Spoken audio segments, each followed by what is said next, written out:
تب تو آپ بہت تھک گئے ہوں گے، نمرا نے تعصب سے کہا اور ساتھ ہی ٹھنڈے پانی کا گلاس دیا۔ ساری تھکن اتر گئی۔ جاوید صاحب مسکرائے۔ 3 سانسوں میں پانی کا گلاس پیا۔ تھک گیا تھا لیکن گھر آتے ہی تھکاوٹ ختم ہو گئی۔ پانی کی ٹھنڈک رگ رگ میں اتری تھی۔ ٹریفک کا سسٹم پتہ نہیں کب ٹھیک ہوگا، نمرا نے منہ بنایا۔ پیوستہ رہ شجر سے امید بہار رکھ، مومنا نے جواب دیا۔ نمرا سالن گرم کر دو، روٹی بناؤ، دیکھ نہیں رہی صبح کے گئے اب تھکے ہارے آئے ہیں۔ صالحہ نے کمرے میں داخل ہوتے ہی نمرا کو ہدایت دی۔ کھانے کے بعد مومنا تم چائے بنا لینا۔ مومنا اور نمرا دونوں کچن میں آ گئیں۔ صالحہ جاوید صاحب کو سائمہ کے گھر جانے اور علی کے متعلق بتانے لگیں۔ زندگی ان دنوں بہت خوشگوار تھی اور بے فکر کرنے کے لیے ابو تھے اور محبت لٹانے کے لیے امی تھیں۔ نمرا کی منگنی اچھے طریقے سے ہو گئی تھی۔ یاسر کو دیکھ کر مل کر سب بہت خوش تھے۔ ابو آج ہم سب کو پارک لے چلیں۔ مومنا کو اچانک پارک جانے کا خیال آیا۔ چلو اپنی امی سے کہو، ابو نے بھلا کبھی کوئی خواہش رد کی تھی جو اب کرتے؟ امی چلیں گی نا؟ نمرا بولی۔ نہیں تم لوگ جاؤ، امی بولی۔ مگر کیوں امی؟ مومنا نے بے اختیاری سے پوچھا۔ یوں ہی، میرا دل نہیں چاہ رہا باہر جانے کو۔ بوڑھی ہو گئی ہوں، تم لوگ جاؤ۔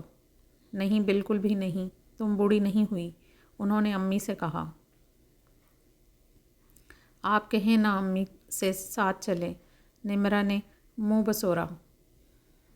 صالحہ بچے کیا کہہ رہے ہیں، اٹھو اور تیار ہو جاؤ۔ امی اٹھ کھڑی ہوئیں۔ امی تیار ہو کر آئیں تو بہت پیاری لگ رہی تھیں۔ نیلے رنگ کے سوٹ میں ان کی گوری رنگت، سب نے بہت انجوائے کیا۔ یہ ایک خوشگوار اور یادگار تفریح تھی اور شاید ان سب کی اکٹھی اور آخری بھی۔ مومنا کے BA کے فائنل امتحان ہونے والے تھے۔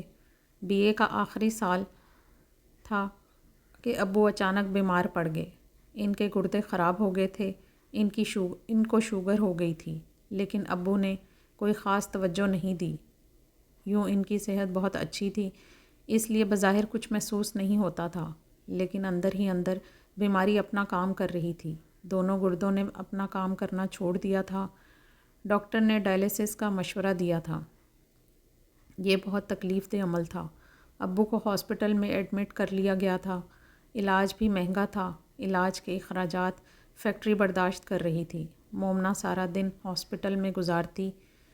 بیٹا اپنی پڑھائی پر توجہ دو، تمہارا فائنل ایئر ہے، ابو نے سمجھایا تھا۔ میری تیاری ہے، مومنا نے اوپر لاپرواہی سے جواب دیا۔ میری خواہش تھی میں اس وقت تک تو زندہ رہتا جب تک تم دونوں کی شادی نہ ہو جاتی، لیکن اب ایسا مشکل نظر آتا ہے۔ وہ بہت رنجیدہ لگ رہے تھے۔ ابو پلیز، مومنا نے ٹوک دیا۔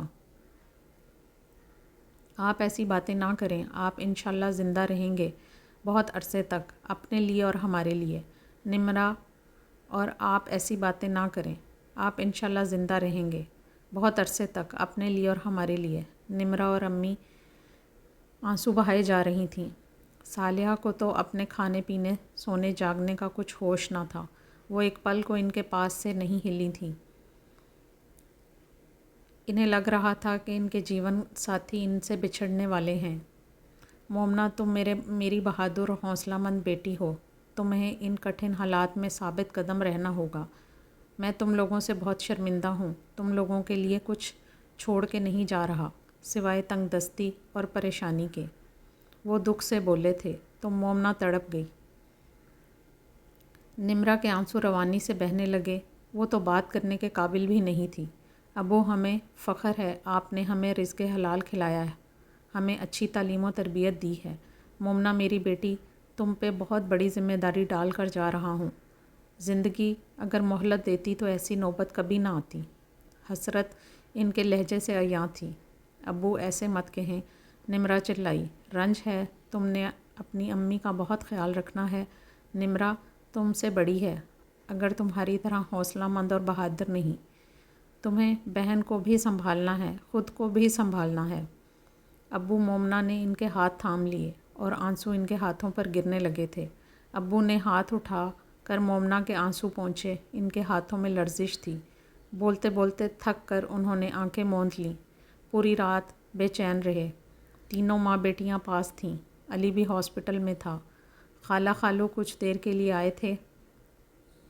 حسب عادت خالہ کا غرور آسمان پر تھا۔ پیسے وغیرہ چاہیے تو مانگ لیا کرو، یہ تمہاری انا ہمیں بہت بری لگتی ہے، خالہ نے نحوست سے کہا۔ امی خاموشی سے آنسو بہانے لگیں۔ یہ ہمدردی تھی یا زخموں پر نمک چھڑکنا؟ مومنہ سوچ کر رہ گئی تھی۔ صبح ہوئی تو ان کی طبیعت کچھ بہتر تھی، تبھی وہ سو گئے تھے۔ تم دونوں کو گھر چھوڑ آؤں، شام کو واپس آ جانا، ساری رات سے جاگ رہی ہو، علی پاس آ کر بولا۔ آج ابا کا ڈائلیسس بھی ہے، مومنہ نے یاد دلایا۔ مجھے یاد ہے، میں تب تک نہیں یہیں رہوں گی، مومنہ بولی۔ اور نمرہ تم؟ علی نے نمرہ کو دیکھا۔ میں بھی ابو کے پاس رہوں گی، نمرہ نے جواب دیا۔ ان میں سے کوئی بھی ایک منٹ کے لیے بھی الگ ہونے پر آمادہ نہیں تھا۔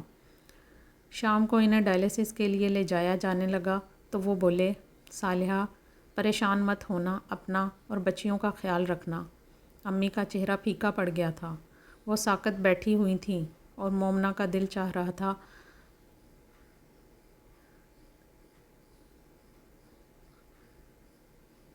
کچھ کہے، کچھ بولیں تاکہ دل میں آتے وہم پریشان نہ کریں۔